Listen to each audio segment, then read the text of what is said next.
আজকে বেসিক্যালি হচ্ছে আমরা গুণগত রসায়নের এইচএসসি কিছু বোর্ড কোয়েশ্চেনের সলভ করবো, এমসিকিউ সলভ করাবো।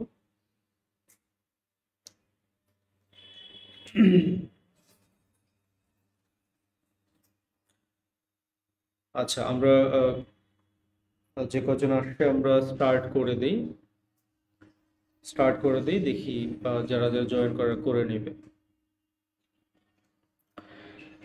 গুণগত রসায়নের সলভ ক্লাসের আমাদের পার্ট 1 আমরা টোটাল ব্যাপারটাকে আসলে এমনভাবে সাজিয়ে করার চেষ্টা করছি যেটা কিনা হচ্ছে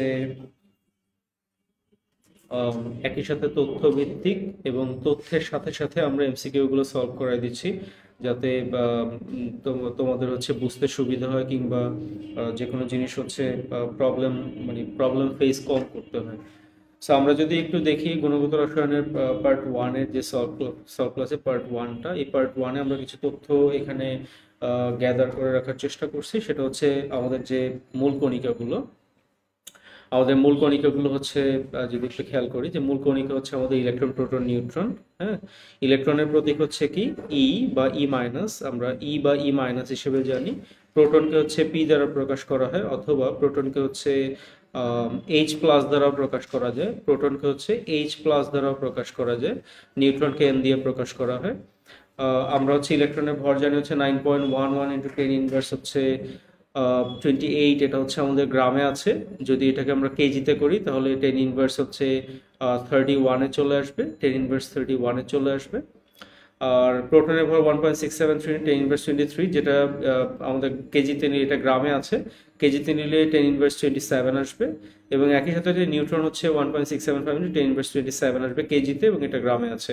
আর চার্জ আমরা কম বেশি সবাই জানি যে -1.6 আমাদের যেটা ইলেকট্রনের চার্জ, যেহেতু ইলেকট্রন হচ্ছে নেগেটিভ, সুতরাং হচ্ছে এটার চার্জ হবে মাইনাস, এবং 1.6 ইন্টু 10 ইনভার্স 19 কুলম।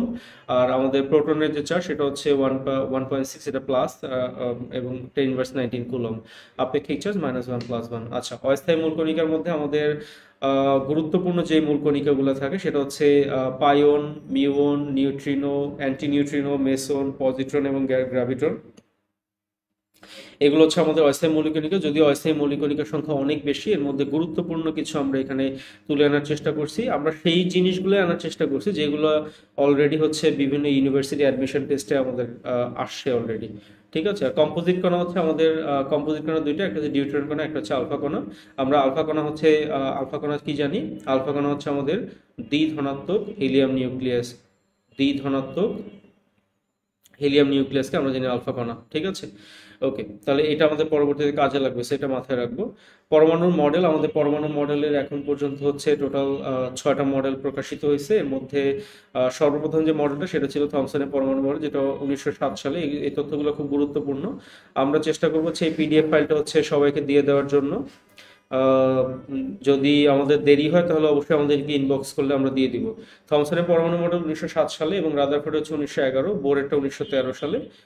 যদি আমাদের বইয়ে হচ্ছে এই দুইটাই ইনক্লুডেড, একটা হচ্ছে রাদারফোর্ডের পরমাণু মডেল এবং একটা হচ্ছে আমাদের বোর পরমাণু মডেল। আর হচ্ছে আমাদের 4 নম্বর যে মডেল সেটা হচ্ছে আমাদের সামারফিল্ডের পরমাণু মডেল, এটা 1913 থেকে 1916 সালের মধ্যে দেওয়া হয়। আর ভেক্টর পরমাণু মডেল হচ্ছে 1919 সালে দেওয়া হয়। 1919 সালে কিন্তু আরো একটা তথ্য আছে, সেটা হচ্ছে যে নিউট্রনের আমাদের যে প্রোটন হচ্ছে রাদারফোর্ড আবিষ্কার করেন। প্রোটনের হচ্ছে আবিষ্কারক হচ্ছে রাদারফোর্ড। আর রাদারফোর্ডের যে প্রোটন সম্পর্কে ধারণা দেন এটাও কিন্তু 1919 সালে। সো এটাও একটু মাথায় রাখবো। আর হচ্ছে আমাদের তরঙ্গ বলবিদ্যা পরমাণু মডেল, এটা হচ্ছে 1924 সালে, এটা লুইস ডি ব্রগলির কর্তৃক প্রকাশিত আর কি, অর্থাৎ ব্রগলি দ্বারা হচ্ছে যে পরমাণু মডেল হচ্ছে আমাদের দেওয়া হয়। ওকে, আমাদের যদি যে তথ্যগুলো আমরা দিলাম এর মধ্যে আমাদের কি কি এখন পর্যন্ত এমসিকিউ আসে, কোন কণিকা হচ্ছে স্থায়িত্ব সবচেয়ে কম। স্থায়িত্ব সবচেয়ে কম মানে হচ্ছে আমরা এখানে বোঝাচ্ছি যে অস্থায়ী মৌলিক কণিকা, সুতরাং এটা হচ্ছে আমাদের মেসন, কারণ আমাদের ইলেকট্রন, প্রোটন, নিউট্রন হচ্ছে স্থায়ী মৌলিক কণিকা। প্রোটনের প্রকৃত ভর একটু আগে আমরা দেখলাম যে 1.6 ইন্টু 10 ইনভার্স 24 গ্রাম। যদি এটা কেজিতে আসে তাহলে 1.66 ইন্টু 10 ইনভার্স 27 কেজিতে থাকবে। সো এই তথ্যটাও মাথায় রাখবো। পরেরটা যদি আমরা দেখি সেটা হচ্ছে বোর পরমাণু মডেল নিচের কোনটির ক্ষেত্রে প্রযোজ্য। মনে রাখবো বোর পরমাণু মডেল হচ্ছে, এই যে আমাদের বোর পরমাণু মডেলটা আছে, সেই বোর পরমাণু মডেল হচ্ছে এক ইলেকট্রন বিশিষ্ট পরমাণুর ক্ষেত্রে বোর পরমাণু মডেল প্রযোজ্য। এক ইলেকট্রন বিশিষ্ট পরমাণুর ক্ষেত্রে মনে থাকবে, এক ইলেকট্রন বিশিষ্ট পরমাণুর ক্ষেত্রে হচ্ছে বোর পরমাণু মডেল প্রযোজ্য। তার মানে হাইড্রোজেন প্লাস এটা হচ্ছে না, কারণ হাইড্রোজেন এখানে কোনো ইলেকট্রন নাই। হিলিয়াম 2 প্লাস এখানেও কোনো ইলেকট্রন নাই। লিথিয়াম 3 প্লাস এখানেও কোনো ইলেকট্রন নাই, বাট হিলিয়াম প্লাস এখানে হিলিয়াম ইলেকট্রন দুইটা, একটা দান করছে, সুতরাং এর একটা থাকে। তার মানে হচ্ছে আমরা বলতে পারি যে হাইড্রোজেন বা হাইড্রোজেন সদৃশ, এটুকু শুধু মনে রাখলেই হবে। কি বললাম? হাইড্রোজেন বা হাইড্রোজেন সদৃশ, অর্থাৎ হাইড্রোজেন কিংবা হাইড্রোজেনের মতো। হাইড্রোজেনের মতো বলতে বোঝাচ্ছি এক ইলেকট্রন বিশিষ্ট পরমাণু। এবার নিচের কোনটির ক্ষেত্রে হচ্ছে বোরের সূত্র প্রযোজ্য? সেম ঘটনা, আমরা এখানে বেরিলিয়াম প্লাস এটা হচ্ছে না, লিথিয়াম প্লাস হচ্ছে না, হিলিয়াম প্লাস, এই যে সেম তথ্য এখানে আছে। আমরা যদি পরেরটায় যাই,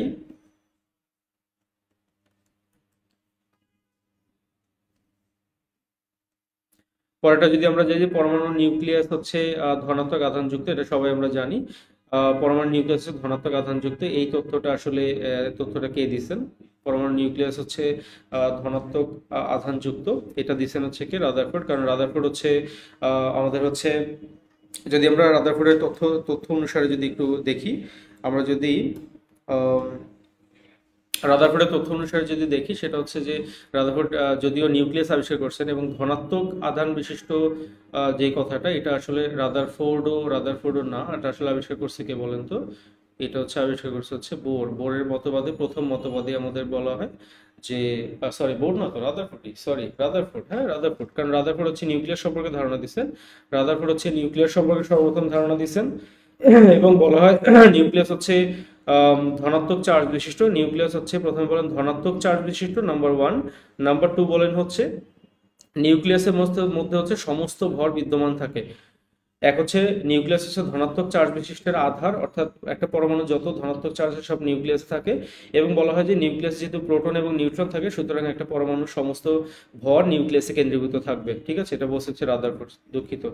বোর পরমাণু মডেল হচ্ছে মডেল কোনটি বর্ণালী ব্যাখ্যা করতে পারে? কোনটি পরমাণু? সেই ঘটনা ভাই, এই যে হিলিয়াম প্লাস, হ্যাঁ, কারণ এখানে এক ইলেকট্রন বিশিষ্ট পরমাণু হচ্ছে হিলিয়াম প্লাস এখানে। ঠিক আছে, আমরা যদি এর পরেরটা যাই যে সৌর মডেল কোনটি? সৌর মডেল আমরা সবাই জানি যে রাদারফোর্ডের পরমাণু মডেলকে আমরা সৌর মডেল বলে থাকি, কারণ রাদারফোর্ডের যে 3 নম্বর মতবাদে বলা হয়েছিল যে সূর্যকে কেন্দ্র করে যেভাবে পৃথিবী বা অন্যান্য গ্রহ উপগ্রহগুলো ঘুরে, তেমনি নিউক্লিয়াসকে কেন্দ্র করে ইলেকট্রনগুলো ঘুরতে থাকে। ওকে, এরপর হচ্ছে রাদারফোর্ডে আলফা কণা বিচ্ছুরণ পরীক্ষায় কোন পদার্থের প্রলেপ পর্দা ব্যবহার করা হয়? এটা আমাদের জিঙ্ক সালফাইডের প্রলেপ। আমরা সবাই কম বেশি জানি যে আলফা কণা বিচ্ছুরণ পরীক্ষা, আমাদের আলফা কণা বিচ্ছুরণ পরীক্ষার মধ্যে কিন্তু আমরা দেখে আসি যে আলফা কণার হচ্ছে যখন প্রয়োগ করা হয় এবং আমাদের যে হচ্ছে গোল্ড ফয়েলটা থাকে, এই গোল্ড ফয়েলের পুরুত্ব হচ্ছে আমাদের কত? বর্তমানে যে তথ্য আছে সেটা হচ্ছে 0.000004 সেন্টিমিটার। এটা হচ্ছে আমাদের আধুনিক তথ্য, বাট আমাদের আগের বইতে এটা ছিল হচ্ছে 0.004 সেন্টিমিটার। সো আমরা এই তথ্যটাকে আপাতত ফলো করব। এবং বলা হয় যে গোল্ড ফয়েলের চারপাশে, এবং বলা হয় হচ্ছে যে এই যে গোল্ড ফয়েলটার চারপাশে, এই গোল্ড ফয়েলটার চারপাশে হচ্ছে জিঙ্ক সালফাইডের আস্তরণ দেয়া থাকে। এখানে হচ্ছে জিঙ্ক সালফাইডের আস্তরণ দেয়া থাকে, এটা থাকে হচ্ছে জিঙ্ক সালফাইডের আস্তরণ দেয়া থাকে। ঠিক আছে, সুতরাং এখানে আমি কিছু তথ্য ব্যবহার করে দিছি যে রাদারফোর্ডের পরীক্ষা হচ্ছে কি এখন মূলত ব্যবহৃত উপকরণগুলো কি কি। এক হচ্ছে আলফা কণা নির্গত, মানে আলফা কণার মাধ্যমে এটা পরীক্ষা করা হয়। পাতলা সোনার পাতের পুরোতে এখানে আগের তথ্যটা দেয়া আছে, বাট এটা আমরা মনে রাখবো হচ্ছে 0.00004 সেন্টিমিটার। ঠিক আছে, আর জিঙ্ক সালফাইডের আস্তরণ ব্যবহার করা হয়। জিঙ্ক সালফাইড হচ্ছে দুই ধরনের আমাদের থাকে, একটা হচ্ছে কি অনুপ্রভা, একটা হচ্ছে অনুপ্রভা এবং একটা হচ্ছে প্রতিপ্রভা, প্রতিপ্রভা। ওকে, সো এটা গেল আমাদের। যদি পরেরটা নিচে কোনটি কম্পোজিট কণা হচ্ছে আমাদের কি বলতো, এই যে একটু আগে দেখছিলাম আমাদের কম্পোজিট কণা হচ্ছে আমাদের কি ডিউটেরন কণা। হ্যাঁ, কম্পোজিট কণা হচ্ছে দুইটা, ডিউটেরন কণা এবং আলফা কণা। ঠিক আছে, 2 প্লাসের ক্ষেত্রে বোরের তত্ত্ব প্রযোজ্য কেন? অলরেডি কিন্তু আমরা এটা বলে আসছি যে লিথিয়াম 2 প্লাসের ক্ষেত্রে বোরের তত্ত্ব প্রযোজ্য, কারণ হচ্ছে কি আমরা জানি এক ইলেকট্রন বিশিষ্ট পরমাণু, অর্থাৎ হাইড্রোজেন অথবা হাইড্রোজেন সদৃশ আমরা বলে আসি যে আমাদের হাইড্রোজেন সদৃশ পরমাণুর ক্ষেত্রে হচ্ছে বর্ণালী ব্যাখ্যা করা যায়, যেহেতু লিথিয়াম 2+ হচ্ছে, লিথিয়াম হচ্ছে পারমাণবিক সংখ্যা কত, লিথিয়ামে পারমাণবিক সংখ্যা হচ্ছে 3, সুতরাং এখান থেকে যদি 2টা ইলেকট্রন দান করে দেয় তার ইলেকট্রন থাকে একটা ইলেকট্রন থাকে যা হচ্ছে কি হাইড্রোজেন সদৃশ। ওকে, আচ্ছা, তারপরে হচ্ছে আমরা যদি আমাদের পরের টপিকে যাই, পরের টপিকে হচ্ছে কি আমাদের বোরনের সর্বশেষ শক্তি স্তরের কৌণিক ভরবেগ, সর্বশেষ ইলেকট্রনের কৌণিক ভরবেগ কত। আমরা জানি হচ্ছে বোরনের ইলেকট্রন বিন্যাস যদি আমরা করি তাহলে দেখতে পারি হচ্ছে 1s2 1s2 2s2 2p1 2p1, অর্থাৎ সর্বশেষ শক্তি স্তরটা কত বলো তো, এখানে সর্বশেষ শক্তি স্তর হচ্ছে 2, দেখো খেয়াল করে সর্বশেষ শক্তি স্তর হচ্ছে 2, তার মানে হচ্ছে কৌণিক ভরবেগের সূত্রটা কি আমাদের, কৌণিক ভরবেগের সূত্র হচ্ছে mvr ইকুয়াল n/h/2 পাই। এখন খেয়াল করো যদি বলা হয় যে সর্বশেষ ইলেকট্রনটা আছে 2 নম্বর শক্তি স্তরে, তাহলে এখানে n এর মান হবে 2, ঠিক আছে, n এর মান হবে কত 2, তার মানে 2 ইন্টু h বাই কত 2 পাই।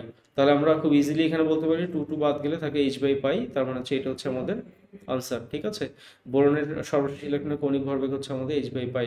ওকে, 25 নম্বর, একটি ইলেকট্রনের চার্জ হচ্ছে কুলম্ব এককে কত। একটি ইলেকট্রনের চার্জ কুলম্ব এককে আমরা একটু আগে কিন্তু দেখে আসি 1.6 × 10⁻19 কুলম্ব, এটা হচ্ছে আমাদের আনসার।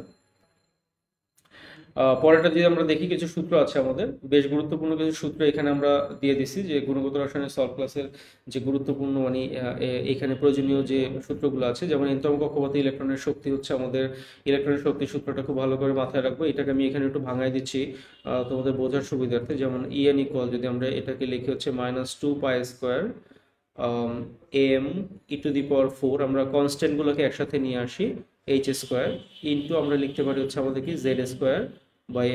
হ্যাঁ, এই তথ্যটাকে আমরা একটু মাথায় রাখবো, কারণ এই তথ্যটা আমরা একটু কাজে লাগাবো। কিভাবে কাজে লাগাবো এরপরে এমসিকিউতে আসতেছি। আর এখানে হচ্ছে বেগের আমাদের যে বেগের সমীকরণ, বেগের 2π z² আর আমাদের যেটা ব্যাসার্ধ, nতম কক্ষপথের হচ্ছে ব্যাসার্ধের সূত্র হচ্ছে n²h²/4π² সো এটারও আমরা যদি একটু এভাবে করে লিখি যে h² ডিভাইডেড বাই হচ্ছে 4π² m ইন্টু যদি লিখে হচ্ছে সেটা লিখতে পারবো n²/z। এটাকে আমরা একটু লিখে রাখলাম এভাবে আলাদা করে, কারণ এই মানটা হচ্ছে, এই পুরো মানটা হচ্ছে আমাদের কনস্ট্যান্ট, এই পুরো মানটা হচ্ছে আমাদের কনস্ট্যান্ট, এই পুরো মানটা হচ্ছে আমাদের কনস্ট্যান্ট। ঠিক আছে, তাহলে এই মানটাকে আমরা কাজে লাগাবো। আর স্পেশাল আমাদের একটা তথ্য আছে, স্পেশাল তথ্যের মধ্যে আমাদের আছে হচ্ছে যে এনতম কক্ষপথে ঘূর্ণায়মান ইলেকট্রনের প্রতি সেকেন্ডে আবর্তন সংখ্যা। আমরা জানি আবর্তন সংখ্যা হচ্ছে কি বেগ বাই পরিধি। ভালো করে খেয়াল করব, আবর্তন সংখ্যা, একটা ইলেকট্রন, একটা কক্ষপথকে কেন্দ্র করে একটা ইলেকট্রন ঠিক কতবার ঘূর্ণন সম্পন্ন করবে সেটা ডিপেন্ড করবে এই ইলেকট্রনের যে বেগটা আছে সেইটা, এবং এই যে আমাদের কক্ষপথের পরিধি আছে, এই দুইটার উপরে মূলত হচ্ছে ডিপেন্ড করে। হ্যাঁ, তার মানে বেগ ডিভাইডেড বাই হচ্ছে কক্ষপথের পরিধির উপরে হচ্ছে আমরা মূলত আমরা হচ্ছে আবর্তন সংখ্যা বের করতে পারি। এবং আবর্তন সংখ্যা দেখো, আমাদের বেগের সূত্রটা আমরা অলরেডি এখানে দিয়ে দিছি। বেগের সূত্রটা হচ্ছে আমাদের এই যে এটা হচ্ছে আমাদের বেগের সূত্র, ডিভাইডেড বাই পরিধি কি আমাদের পরিধি হচ্ছে 2πr। তো 2πr এর ক্ষেত্রে আমরা কি করছি, আর এর মানটা ব্যবহার করছি এখানে আর এর মানটা আমাদের খেয়াল করে দেখো, এটা হচ্ছে আমাদের v এর মান, এটা হচ্ছে আমাদের v বেগ, আর ভাগ থেকে আমাদের বলতো 2πr। তো এই আর এর মানটা আমরা এখানে ব্যবহার করছি হচ্ছে এই যে আর এর সূত্রটা। তো এখানে আবার 2 এই দেখো 4 কাটা যায়, তার মানে আমরা ওভারঅল হচ্ছে এই সমীকরণটা এইটা আমরা পেয়ে যাই, মানে এটাকে যদি আমরা ভাগ করি তাহলে এই মানটা আমরা পাই। সো এই মানটা একটু মনে রাখবো, এটা স্পেশাল একটা তথ্য, এটা মাঝে মাঝে কিন্তু ভার্সিটি অ্যাডমিশন টেস্টে এবং হচ্ছে এইচএসসি এই পরীক্ষা চলে আসে। আরো কিছু সূত্র আমরা এখানে দেখাই দিচ্ছি। আর কিছু সূত্রের মধ্যে হচ্ছে আমরা একটু চেক করি আমাদের কোনো তথ্য আছে, মানে কেউ কিছু বলতেছে কিনা। ওকে, আমরা যদি পরের তথ্য যদি দেখো, বিকিরিত শক্তি আমরা জানি হচ্ছে ডেল ই, শক্তির পার্থক্য যেটাকে আমরা বলি। এটা হচ্ছে আমাদের বোরের 3 নম্বর সমীকরণ, এটা হচ্ছে বোরের তৃতীয় সূত্র, এটা হচ্ছে আমাদের বোরের তৃতীয় সূত্র। ওকে, আর ডেল ই সমান হচ্ছে এইচ নিউ, এটা দিয়ে আমাদের প্রচুর কাজ আছে, একটু পরে আমরা দেখবো। এই ডেল ই ইকুয়াল যদি এইচ নিউ হয়, তাহলে আমরা এখানে যদি আমাদের কখনো হচ্ছে কম্পাঙ্ক বের করতে বলে, নিউ বের করতে বলে, তাহলে আমরা লিখতে পারি হচ্ছে ডেল ই বাই এইচ, এটা লিখতে পারি। আবার এখানে খেয়াল করো, যেহেতু এইচ নিউ, আমরা জানি নিউ ইকুয়াল কি বলতো, আমরা জানি নিউ ইকুয়াল হচ্ছে সি বাই ল্যামডা। তার মানে হচ্ছে আমরা এখানে ডেল ই সমান আমরা কি লিখতে পারি, ডেল ই আমরা লিখতে পারি হচ্ছে এই সি বাই ল্যামডা, এটাও লিখতে পারি, যেটা আমরা এই এই সূত্রে দেখাই দিছি। আবার এখান থেকে দেখো, যদি ডেল ই সমান হচ্ছে এই সি বাই ল্যামডা হয়, তাহলে ল্যামডা ইকুয়াল আমরা কি লিখতে পারি, ল্যামডা ইকুয়াল লিখতে পারি হচ্ছে কি আমাদের ডেল ই ডিভাইডেড বাই হচ্ছে কি আমাদের সরি, আমাদের ল্যামডা যদি লিখি তাহলে ল্যামডা এই পাশে রাখলে তাহলে আমাদের কি আসবে, এইসি বাই ডেল ই। ঠিক আছে, সো এটা হচ্ছে আমাদের আরেকটা সমীকরণ, এইসি বাই ডেল ই, এটা হচ্ছে আমাদের আরেকটা সমীকরণ। ঠিক আছে, সো একটা থেকে আসছে মূলত। আর ডি ব্রগলি সমীকরণ এখানে প্রতিপাদনটা করে দিছি আমরা, যে আমরা জানি যে ম্যাক্সের যে মানে ম্যাক্স প্ল্যাঙ্কের যে কোয়ান্টাম তত্ত্ব অনুসারে আমরা জানি যে ই সমান হচ্ছে এইচ নিউ, ই সমান এইচ নিউ, এবং আমাদের আইনস্টাইন সূত্র মতে আমরা জানি হচ্ছে ই সমান এমসি স্কোয়ার। তো এইচ, যদি ই সমান এইচ নিউ হয় এবং ই সমান যদি এমসি স্কোয়ার হয়, তাহলে H new equal MC square আমরা ইজিলি লিখতে পারি। আর নিউ ইকুয়াল আমরা জানি হচ্ছে সি বাই ল্যামডা, অর্থাৎ এই এইচ নিউ ইকুয়াল, দেখো এই এইচ নিউ ইকুয়াল হচ্ছে কি আমাদের সি বাই ল্যামডা আর এম সি স্কোয়ার। এখান থেকে আমরা হচ্ছে যদি টোটাল ক্যালকুলেশন এই সি সি একটা বাদ যায়, সব মিলে হচ্ছে এইচ বাই ল্যামডা ইকুয়াল কি আসে আমাদের এম সি, আর ল্যামডা ইকুয়াল কি আসে আমাদের এইচ বাই সি। একটা জিনিস খেয়াল করবে, এখানে খুব গুরুত্বপূর্ণ একটা তথ্য আছে, সেটা হচ্ছে ল্যামডা ইকুয়াল কি হচ্ছে আমাদের এম সি। এইটাকে আমরা লিখতে পারি lambda equal lambda divided by lambda equal হচ্ছে এইচ বাই এম সি। আর হচ্ছে আমরা যদি লিখি হচ্ছে ল্যামডা ইকুয়াল আমরা লিখতে পারি এইচ বাই এম ভি। এখন কখন এম ভি ব্যবহার করব, কখন এম ভি ব্যবহার করবো, কখন এম সি ব্যবহার করব, আমরা জানি হচ্ছে আমাদের যে ইলেকট্রন আছে, ইলেকট্রন কণাধর্ম এবং তরঙ্গ ধর্ম দুইটাই প্রদর্শন করে। যখন তরঙ্গ ধর্ম প্রদর্শন করবে তখন লিখবো ল্যামডা ইকুয়াল হচ্ছে এইচ বাই এম সি, আর আমাদের যখন কণাধর্ম প্রদর্শন করবে তখন লিখবো আমরা lambda equal h by m V.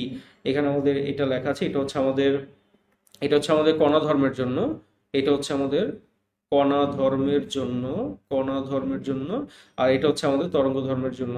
আর আমাদের এখানে তরঙ্গ সংখ্যা নিউ বার ইকুয়াল হচ্ছে 1 বাই ল্যামডা, যেটা হচ্ছে আমরা এখান থেকে তার মানে ল্যামডা ইকুয়াল লিখতে পারি আমরা দেখ ল্যামডা ইকুয়াল হচ্ছে আমাদের সি বাই নিউ ইত্যাদি ইত্যাদি জায়গায়, এটা দরকার নেই আমাদের এখানে। সো আমরা পরেরটা চলে যাই। এখান থেকে আমাদের যে তথ্য আসে সেটা হচ্ছে, যদি হাইড্রোজেন পরমাণু প্রথম শক্তি স্তরের শক্তি যদি ই হয় এবং দ্বিতীয় শক্তি স্তরে, তাহলে শক্তি কত। খেয়াল করো, একটু আগে আমরা যদি আমরা এইখানে চলে আসি, দেখো যদি আমরা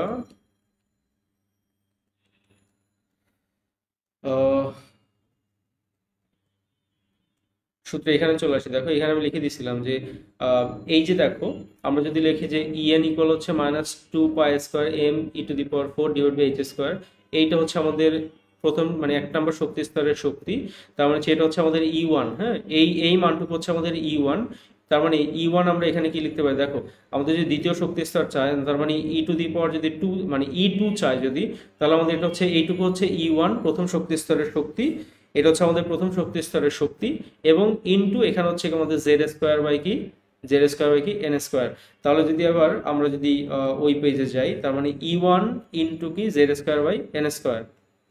দেখো তো এখানে আমরা যদি যাই, তাহলে বলতে ই1 মানে ই2 যদি আমরা বের করি শক্তি, তাহলে আসবে কি আমাদের ই1 ইনটু কি জেড² বাই এন স্কোয়ার।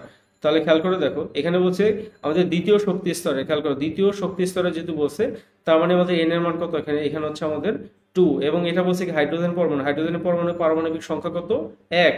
হাইড্রোজেনের পারমাণবিক সংখ্যা 1 এবং দ্বিতীয় শক্তি স্তর বলছে, তার মানে আমরা এখানে ই2 যদি লিখি, তাহলে আমরা এখানে লিখতে পারি কি ই1 ইনটু আমরা লিখতে পারি, যেহেতু জেড এর মান হচ্ছে 1, পারমাণবিক সংখ্যা 1 এবং দ্বিতীয় শক্তি স্তর বলছে, তাহলে এখানে হবে কত 4। তার মানে আমাদের অপশন হচ্ছে কোনটা, ই1 ইনটু 1/4। দ্বিতীয় এখানে আছে পরের ইয়েটা আছে আমাদের কোনটির ভর সবচেয়ে বেশি। সবসময় মনে রাখবো আমাদের যে আলফা রশ্মি হচ্ছে, আমরা জানি হচ্ছে কি একটু আগে বলছিলাম আমরা দ্বিধনাত্মক হিলিয়াম নিউক্লিয়াস।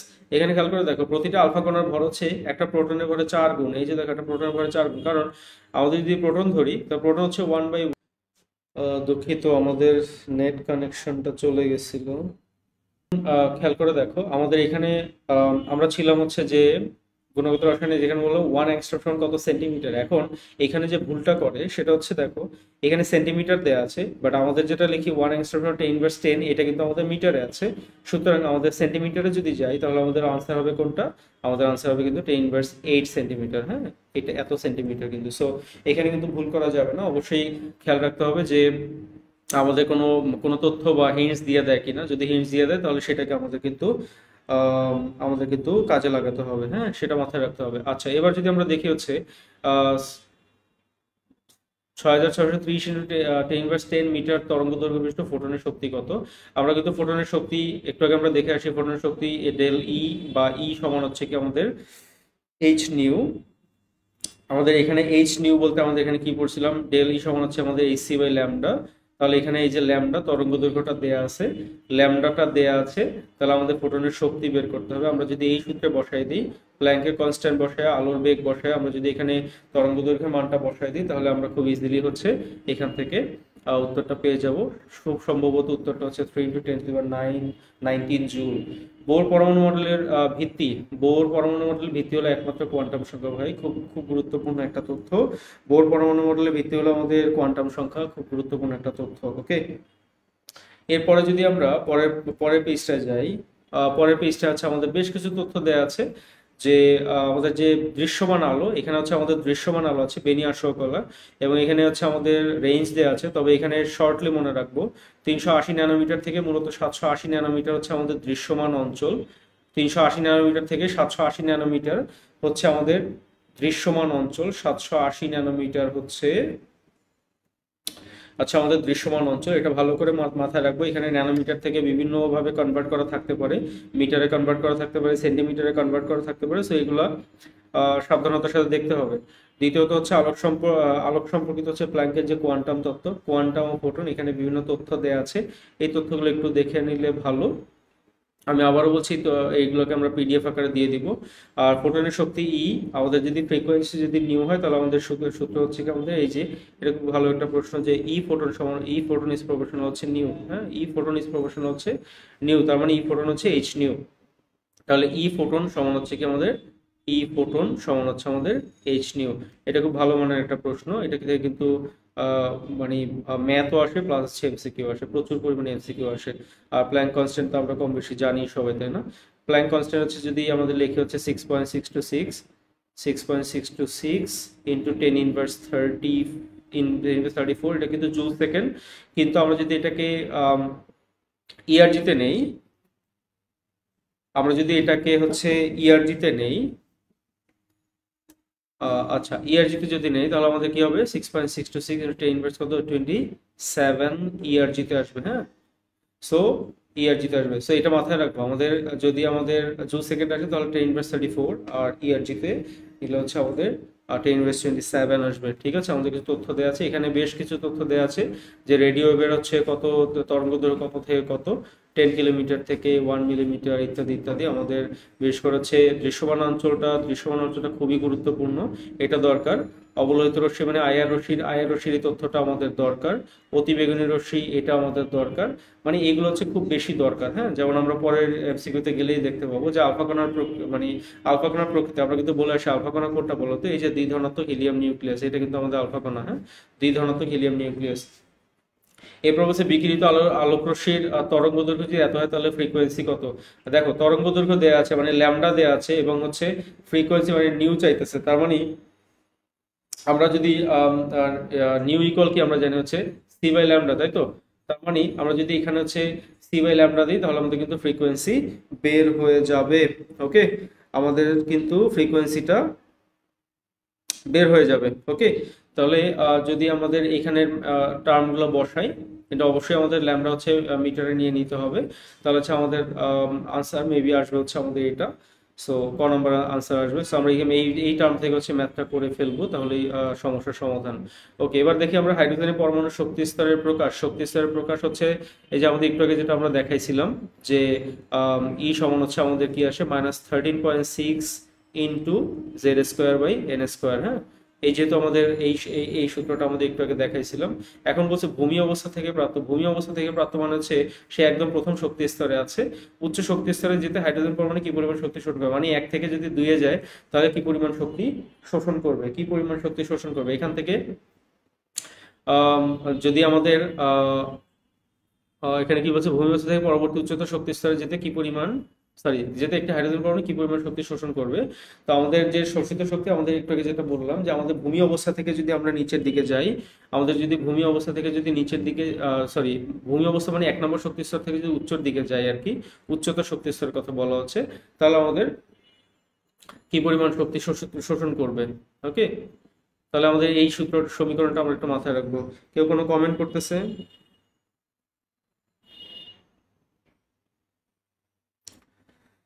কোনো কমেন্ট, কোনো কমেন্ট, কোনো কমেন্ট, কোনো কমেন্ট পাচ্ছি না। আচ্ছা, তাহলে আমরা এখান থেকে হচ্ছে মানগুলো বসাইলে আমরা কিন্তু পেয়ে যাবো, অর্থাৎ প্রথম শক্তি স্তরের শক্তিটা আমরা বের করব, এবং দ্বিতীয় শক্তি স্তরের শক্তিটা যদি বের করি তাহলে সেটা থেকে যদি পার্থক্য করি তাহলে আমাদের উত্তর চলে আসবে। হ্যাঁ, রাদারফোর্ডের মডেলের অপর নাম কি? রাদারফোর্ডের পরমাণু মডেল হচ্ছে অপর নাম কি? রাদারফোর্ডের পরমাণু model solar system atomic model. হ্যাঁ, যেমন পাম্পোরিং মডেল, এগুলো থমসনের মডেল, যাই হোক ইত্যাদি ইত্যাদি। আমাদের সোলার সিস্টেম, সরি নয়, সরি দুঃখিত দুঃখিত দুঃখিত, আমি এখানে নয়। রাদারফোর্ডের মডেলের অপর নাম নয় কোনটি? নয়, কারণ নিউক্লিয়ার মডেল তো হচ্ছে রাদারফোর্ডের মডেল, সোলার মডেল রাদারফোর্ডের মডেল, কোনোটি তো নয়। এটাও নয়, এটা হচ্ছে আমাদের পাম্পোরিং মডেলটা। হ্যাঁ, থমসনের পাম্পোরিং মডেলটা, এটা হচ্ছে আমাদের রাদারফোর্ডের পরমাণু মডেল নয়।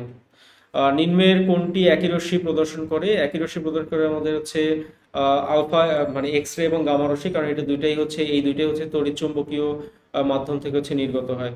লাল বর্ণের রশ্মি তরঙ্গ দৈর্ঘ্য যদি 7000 অ্যাংস্ট্রম হলে তার তরঙ্গ সংখ্যা কত? তরঙ্গ সংখ্যা, তো তরঙ্গ সংখ্যা একটু আগে আমরা কি বলছিলাম, নিউ বার ইকুয়াল হচ্ছে 1/λ।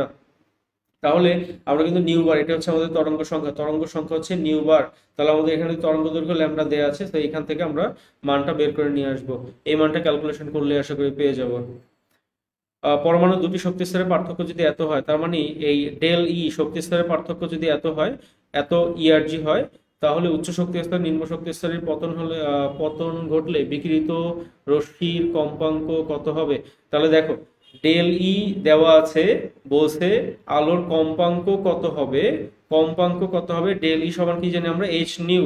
তাহলে আমরা যদি নিউ ইকুয়াল কি আমরা জানি, নিউ ইকুয়াল হচ্ছে ডেল ই বাই এইচ। এই মানটা বসাই দিলে, এখানে মানটা যদি আমরা বসাই দিই তাহলে হচ্ছে আমাদের কম্পাঙ্ক বের হয়ে যাবে, এখানে কম্পাঙ্কটা বের হয়ে যাবে। এখানের এই টার্মে আমরা যদি হচ্ছে, এই টার্মে যদি আমরা মানগুলো বসাই দিই তাহলে কিন্তু এখানে উত্তরটা হয়ে যাচ্ছে। ওকে, পরবর্তীতে দৃশ্যমান আলো তরঙ্গ দৈর্ঘ্যের বিস্তৃতি কত? বিস্তৃতি হচ্ছে একটু আগে বলছিলাম, দৃশ্যমান হচ্ছে কত? 380 ন্যানোমিটার। হ্যাঁ, যেহেতু আমাদের 380 বলা আছে, তো 3.8 যেহেতু আছে, তার মানে আমাদের উত্তর হবে 780, তার মানে এটা হচ্ছে আমাদের উত্তর। ঠিক আছে, ওকে। এবার হচ্ছে গামা রশ্মি বিকিরণের ফলে কোন আণবিক অরবিটাল সৃষ্টি হয়? আমাদের এটাকে বলে সমবায় আণবিক অরবিটাল তৈরি হয়, সৃষ্টি হয়, আণবিক বর্ণালী সৃষ্টি হয়, সমবায় আণবিক বর্ণালী সৃষ্টি হয়। কোন রঙের বিচ্যুতি সবচেয়ে বেশি? যে রঙের, মনে রাখবো, যে রঙের তরঙ্গ দৈর্ঘ্য সবচেয়ে কম, যে রঙের তরঙ্গ দৈর্ঘ্য, যদি লিখে হচ্ছে তরঙ্গ দৈর্ঘ্য যত কম, বিচ্যুতি তত বেশি। দুঃখিত, আমরা একটু এটাকে ঠিক করে দিই।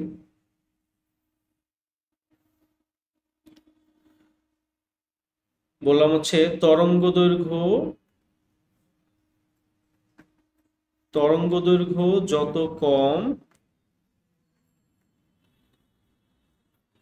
বিচ্যুতি তত বেশি। তরঙ্গ দৈর্ঘ্য যত কম, বিচ্যুতি তত বেশি। ওকে, তো আমাদের জানিয়েছে বেগুনি রশ্মি তরঙ্গ দৈর্ঘ্য সবচেয়ে কম, সুতরাং এর বিচ্যুতি সবচেয়ে বেশি হবে।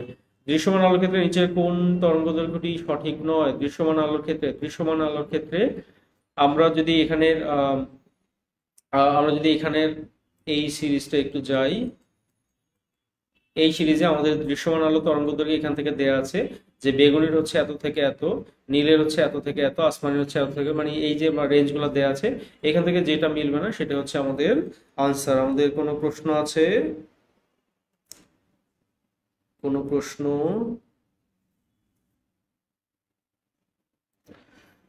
কোনো প্রশ্ন নয় আপাতত।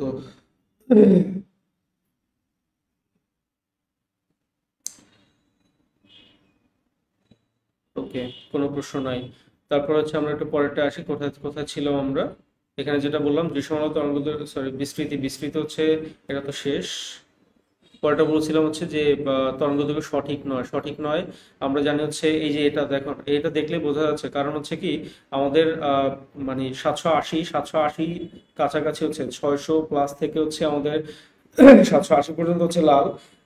যেহেতু এখানে 585 দেওয়া আছে, সুতরাং এটা আমাদের হচ্ছে না, ঠিক আছে, তার মানে এটা হচ্ছে আমাদের সঠিক নয়। ওকে, সবচেয়ে শক্তিশালী অআয়নিত রেডিয়েশন হচ্ছে, এখানে বলা আছে আমার তথ্য, এখানে কিছু তথ্য বুঝাই দিছে, একটু ভালো করে দেখো যে সবচেয়ে শক্তিশালী নন আয়োজিক হচ্ছে রেডিয়েশন হচ্ছে অতিবেগুনি রশ্মি।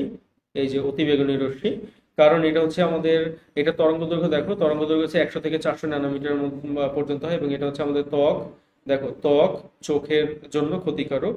আর কিন্তু আমরা রাডার, মাইক্রোওয়েভ, তারপর হচ্ছে অবলোহিত রশ্মি, তারপর হচ্ছে এগুলো হচ্ছে অআয়নাইজিং অথবা হচ্ছে তুমি বলতে পারো অআয়নিত, মানে দুর্বল আর কি, এটা হচ্ছে দুর্বল। হ্যাঁ, আমাদের রাডার, মাইক্রোওয়েভ এবং অবলোহিত রশ্মি হচ্ছে দুর্বল নন আয়োনাইজিং হচ্ছে রেডিয়েশন, ফলে এটা তেমন কোনো ক্ষতি করে না, তবে এটা তরঙ্গ দৈর্ঘ্য হচ্ছে 1 মিটার থেকে 1 মিলিমিটারের মধ্যে হয়ে থাকে। ওকে, আবার অবলোহিত রশ্মি তরঙ্গ দৈর্ঘ্য, যেটাকে আমরা আইআর রশ্মি বলি, আইআর রশ্মি তরঙ্গ দৈর্ঘ্য হচ্ছে 1 মিলিমিটার থেকেও কম হয়। ট্রাফিক সিগন্যালের লাল আলোর দৈর্ঘ্য, লাল তরঙ্গ দৈর্ঘ্য, দেখো লাল আলোর তরঙ্গ দৈর্ঘ্য, এটা ল্যামডা দেওয়া আছে, সংশ্লিষ্ট ফোটনের শক্তি কত, একটু আগে আমরা লিখছিলাম ই সমান কি এইচ নিউ, তাহলে হচ্ছে আমাদের যেহেতু ই সমান এইচ নিউ, তার মানে ই সমান কি আমাদের এইচ সি বাই ল্যামডা, তাহলে ল্যামডা দেওয়া আছে, আমাদের হচ্ছে শক্তি বের করতে বলছি, ইটা চলে আসবে, কারণ এইচ আমরা জানি সি কনস্ট্যান্ট, এই ল্যামডাটা দেওয়া আছে, আমরা এখান থেকে আনসারটা বের করে নিয়ে আসতে পারবো। ওকে, এটা বের করে নিয়ে আসতে পারবো। ওকে, ফাইন। যদি এখানে ক্যালকুলেশন গুলো বসাও, তাহলে সম্ভবত এটা আনসার আসবে, আমাদের যেটা যেটা দিলাম, সরি, এই খ নম্বরটা আনসার আসবে যদি মান বসাও আর কি। ওকে, 6.63 ইলেকট্রোভোল্ট ফোটনের কম্পাঙ্ক, ওই যে আমাদের দেখো, এটা হচ্ছে কি ইলেকট্রোভোল্ট কি আমাদের শক্তি, ঠিক আছে, তো এটা আমাদের দেখো 1 ইলেকট্রোভোল্ট হচ্ছে আমাদের এত জুল, 1.602 × 10⁻19 জুল, মানে 1.6 × 10⁻19 জুল আর কি 1 ইলেকট্রোভোল্ট। তাহলে হচ্ছে আমাদের ইলেকট্রোভোল্ট হচ্ছে ফোটনের কম্পাঙ্ক, তো ফোটনের কম্পাঙ্ক আমরা একটু আগে যে সূত্রটা দেখলাম ওই সূত্র দিয়ে আমরা বসাই দিব, আমাদের কম্পাঙ্ক হচ্ছে নিউট মানটা আমরা এখান থেকে নিয়ে আসবো। ওকে, সো এটাও আগেরটার মতোই তথ্য। তো কোনো বিকিরিত তরঙ্গ দৈর্ঘ্য যদি এত হয় তাহলে শক্তি কত, সেম তথ্য আমাদের এর মানটা এখানে বের করে নিয়ে আসতে হবে। ইনফ্রারেড আলোর তরঙ্গ দৈর্ঘ্য কত, আমাদের এখানে তথ্য দেওয়া আছে, এখানে দেওয়া নেই, আচ্ছা।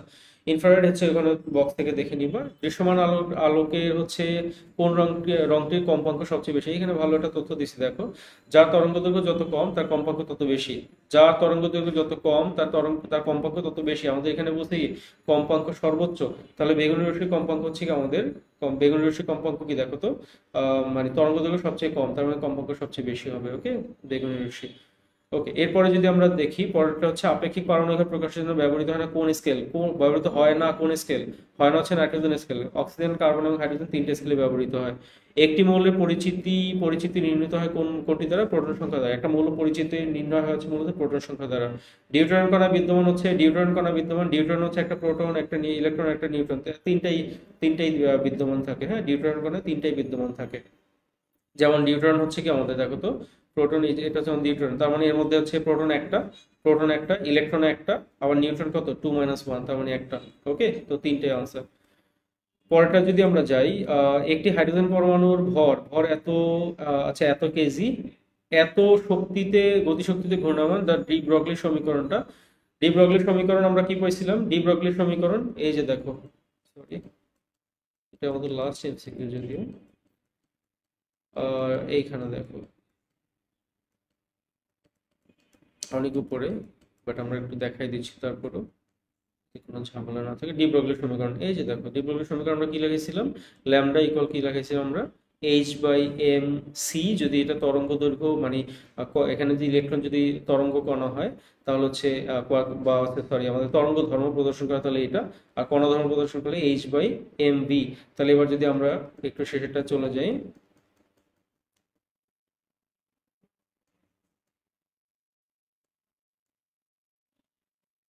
এটা, তাহলে ডি ব্রগলি হচ্ছে কি আমাদের ল্যামডা ইকুয়াল কি বলতো এখানে কি বলছে, এটা দিছে কি দেখো তো, একটি হাইড্রোজেন পরমাণুর এত এত জুল শক্তি, এত জুল শক্তি।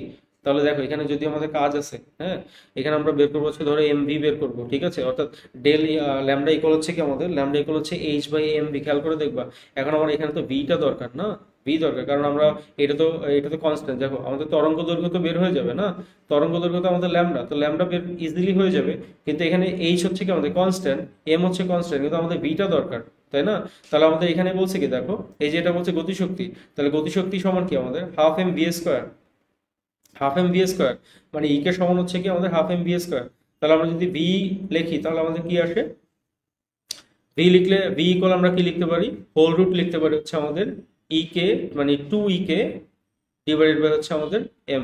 এইখান থেকে এই মানটা বসাই, যে গতিশক্তির এখানে মানটা বসায়, গতিশক্তির এই মানটা এখানে বসাই দিব, এম এর মানটা বসাবো, আমাদের ভি এর মানটা চলে আসবে, আমাদের ভি চলে আসবে, এই ভিটা হচ্ছে এখানে বসাই দিলে হচ্ছে আমাদের উত্তরটা চলে আসবে। আমাদের কাছে যেই তথ্য আছে সেই অনুসারে আমাদের এটার উত্তর হচ্ছে 1.6। হ্যাঁ, এটা 1.6 এক নম্বর 10%। সো এটা হচ্ছে আমাদের এই ছিল আমাদের আজকের মতো আলোচনা। আমরা পরবর্তী সেশন হচ্ছে গুণগত রসায়নের আরো গুরুত্বপূর্ণ আরো কিছু ক্লাস নিয়ে উপস্থিত হব। ধন্যবাদ সবাইকে। আসসালামু আলাইকুম রহমতুল্লাহ।